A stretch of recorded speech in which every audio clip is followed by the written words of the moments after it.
Playing cozy games in the summer is honestly such a vibe. And although this summer doesn't have the biggest number of cozy game releases, it does however have some of the most anticipated ones. And don't worry, every game mentioned in today's video will also be coming out on the Nintendo Switch. So today I'm going to be going over all the cozy gaming news and upcoming cozy games this summer.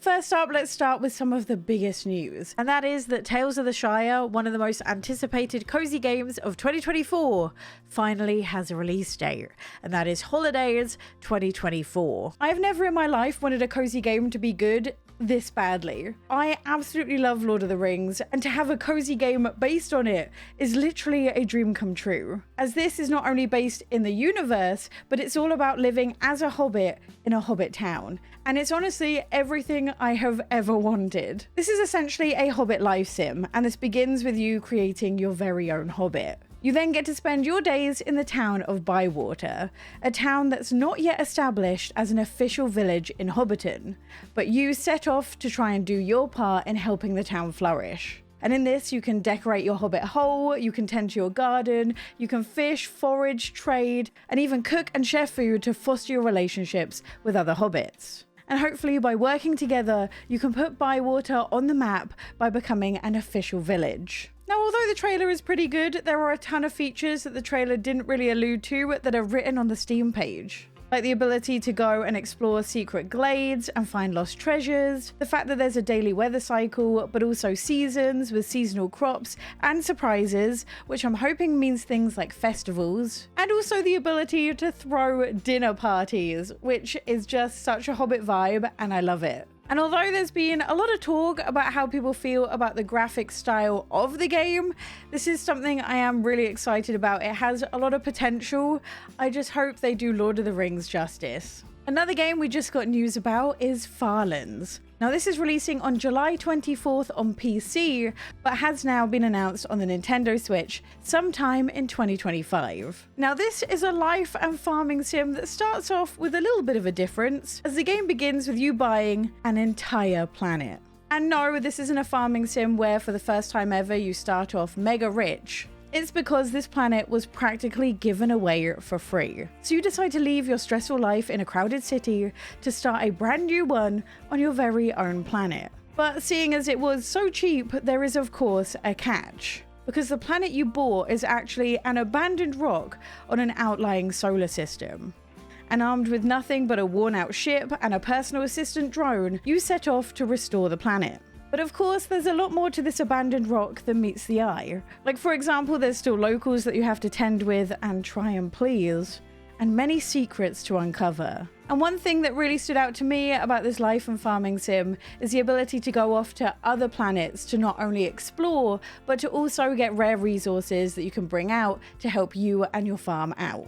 And honestly, I don't know if I can wait until the Nintendo Switch release to try this out, so I might wind up playing it sometime in July. We also just got the news today that Tiny Garden will in fact be coming to the Nintendo Switch. This just got fully funded on Kickstarter and is a tiny and easygoing strategy game set inside a tiny toy from the 90s. And this will allow you to plant, grow, and trade your vegetables for new plants and items so you can customize your very own toy. But this isn't just a game about decorating, this also comes alongside its very own story. And as someone who was obsessed with Polly Pocket when I was younger, I can't wait to get my hands on this in 2025. Our final bit of cozy gaming news is the fact that one of my most anticipated cozy games of the year finally got a gameplay trailer.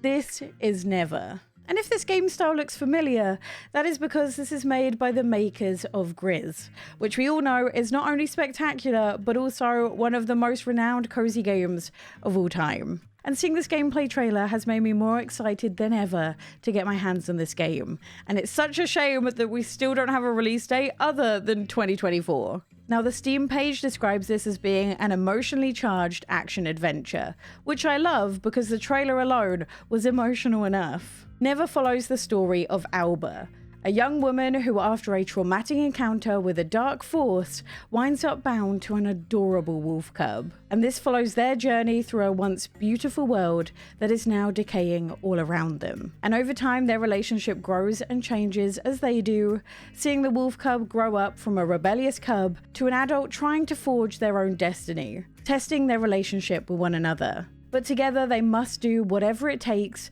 to survive and try and make a new home together. And this looks to be just as beautiful and just as hard-hitting as Grizz, albeit a little bit more combat heavy. Now, before we go into some of the biggest upcoming cozy games for the summer, I just want to thank today's sponsor, Into the Emberlands. Now, if you're looking for a cozy game with a difference, this game has got you covered, as even in early access, it's been a ton of fun to play. Into the Emberlands is a cozy exploration game with a roguelike twist, and this sees you try and rebuild a home in a world threatened by a gloom called the Miasma, and you are what they call a light bearer, someone equipped with a lantern to explore and bring back resources to help grow the town. But there isn't just stones and woods to find, you also come across those who have been lost in the Miasma and you help guide them back to town. The only thing is, if your lantern fades, the miasma will cover you and you too will become lost. And that will leave it up to another Lightbringer to try and find you. Now, at first, I was terrified by this idea of having lantern fuel that as you walk around slowly depletes, and if it hits 0, your run is over. But it actually became such a satisfying thing to master as you learn how to refill it as you explore and plan your journey so it never runs out. I also love the fact that you can build up the town as you go, making it bigger and better and having more things to do in the town. And considering this is early access, I can't wait to see what else they do with the game. So if you're interested in checking out Into the Emberlands, you can click the link in the description down below. And thank you again for sponsoring today's video. On to these summer releases, and the first one I want to talk about is the biggest announcement we have had so far, and this is The Legend of Zelda: Echoes of Wisdom, which is coming out September 26th. And not only can I believe that Zelda is finally getting her very own game, I can't believe that this is also a cozy game as well. Although arguably I found Breath of the Wild pretty cozy, but this is cozy on a whole different level. As in this game, it is up to Zelda to save Link, as at the very start of the trailer, you can see Link sink into a huge rift in the ground. Now, first of all, this game looks absolutely stunning, but the thing I am the most excited for is this looks to be a Zelda game without any direct combat.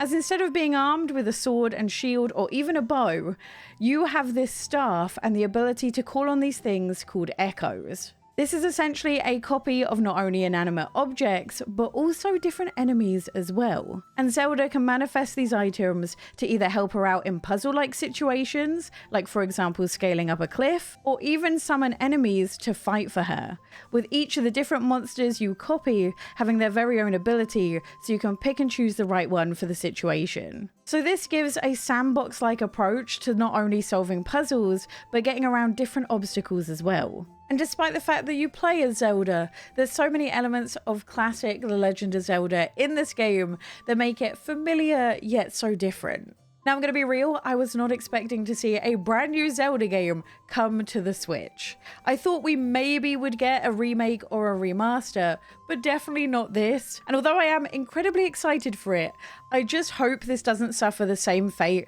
as Princess Peach.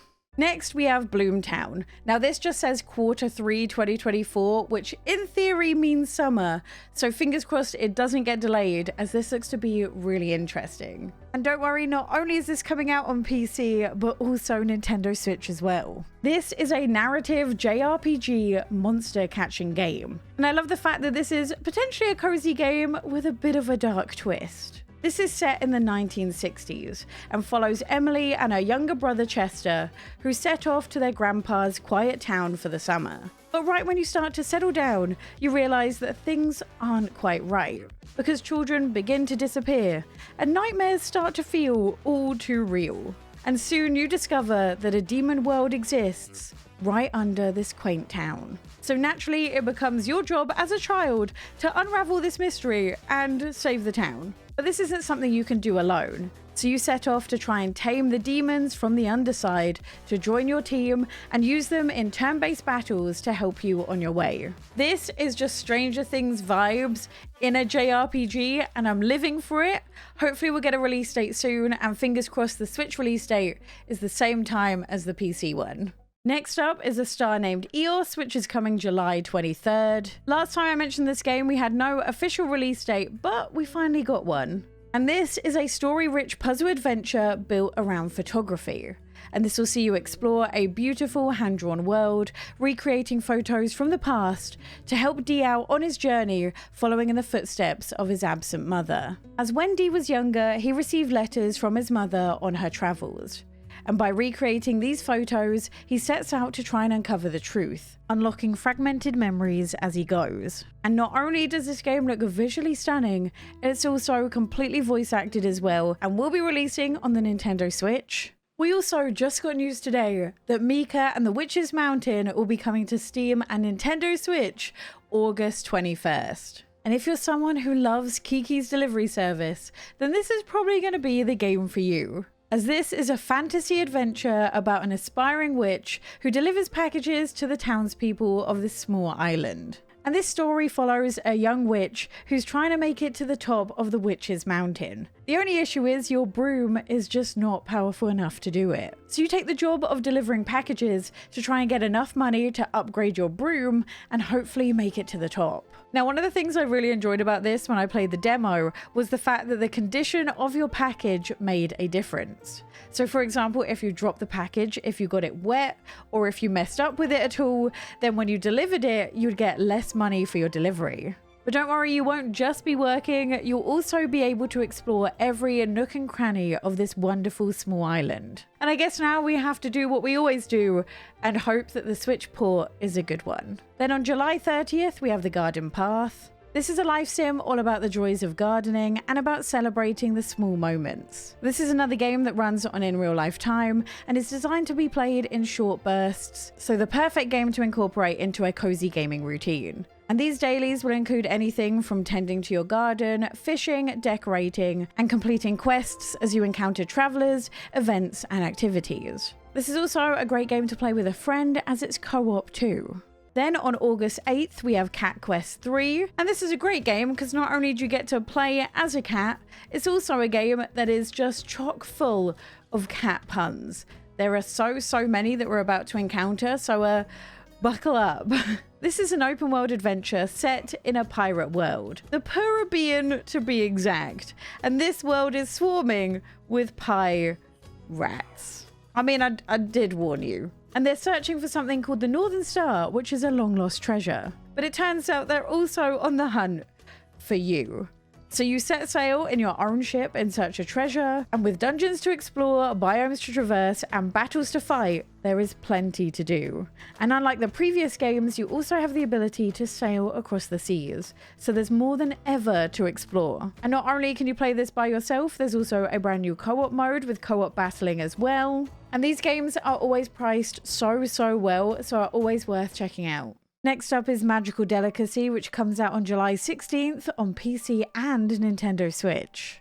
This sees you play as Flora, who moves into a distant town to open her very own shop on a quest to become a witch. And this truly has such a good mix of different gameplay elements. There's elements of a life sim in there, there's shop management, but also cooking mini games as well. And not only will you be able to explore this new and unfamiliar town in a world filled with witches, you'll also find yourself concocting different creations as well. Be it anything from meals, teas, potions, pastries, you get to cook whatever you need to meet your customers' requests. And then it's up to you to either sell them in your shop or deliver them to the customer themselves, upgrading your equipment and your shop as you go. And if this doesn't already sound good enough, there's also elements of platforming in this as well. I'm so glad we just have a few weeks to wait until we get our hands on this, as I genuinely can't wait. Then we have Core Keeper, which is coming August 27th. Now, I've been playing this on my Steam Deck, and this genuinely is really enjoyable. And although it doesn't look cozy at first, I think it's pretty cozy. This is a mining sandbox adventure that can be played with up to 8 other people. But don't worry, fighting is just one of many aspects of gameplay, as you can also mine relics and resources, build, craft, and even care for the animals you find. There's also a ton of beautiful biomes to explore, from clay caves, crystal caverns, seas to sail across, and deserts to traverse. And as you explore, you'll be able to level up your skills, allowing you to go even further. And one of the things I really love about this is the crafting mechanic. It's so intuitive and easy, and I found myself making things from the very beginning and decorating. And although there is some combat in it, it didn't really feel overwhelming. One thing that really stood out to me about this, though, is the ability to automate things like mining with production lines that you can place down. And considering there is no rush for you to really do anything, you can explore at your own pace, you can really make this as cozy as you want it to be. And again, this is priced really well, so I'm glad it's coming to the Switch so soon. Then we have Pixelshire, which just says summer of 2024, and this is described as being a unique RPG sandbox, all about exploration, town building, and combat. This game starts you off by being washed up on the beach of Arcadia, a vast continent filled with enchanted landscapes and hidden treasures. So of course, like all life sims, you decide to start a brand new life here. But this adds a nice twist on the usual farming and life sim mechanics. Like, for example, befriending locals will help you unlock new skills like culinary, animal care, forestry, mining, and more. This also allows you to build up the town yourself, as you're in charge of placing and building homes for the community, and you can also decorate and terraform whilst trying to take into account all of the townspeople's preferences. And one thing I really love about this is the ability to bring the friends you make on your adventures across the continent as well, be it combat, collecting resources, or just completing quests. I'm loving how many life sim and RPG-like games we're getting, with less of a focus on farming, but still a lot of the things we know and love in them. And fingers crossed we'll get a release date soon. Then we have After Love, which is coming in Q3 2024, so no exact release date, but already confirmed to be coming to the Switch. And this is by the creators of Coffee Talk, so you know the writing is going to be great. This is described as being a slice of life adventure set in modern Jakarta, which is the capital of Indonesia. And this is a blend of being a visual novel, narrative adventure, but also elements of rhythm games as well. And in this, you play as Rama, a young musician struggling to move on after the death of his girlfriend, Cinta. And even though it's been over a year and the people surrounding him have tried to help, he's still been neglecting his mental health and his relationships and hasn't found a way to move forward. And it turns out this is because he can still hear Cinta's voice in his head. And the game sets you off with just 28 days until his band's most important gig. So it's either up to him to crack on and make music, or else his band will leave him. This is going to be heart-wrenchingly beautiful, and I love this mesh of genres that they've gone for. And after playing the demo, this genuinely might give Coffee Talk a run for its money. That's it for the cozy gaming news for this month. But if you want to see 10 cozy games whose demos were so good, I instantly wishlisted the game, click this video here.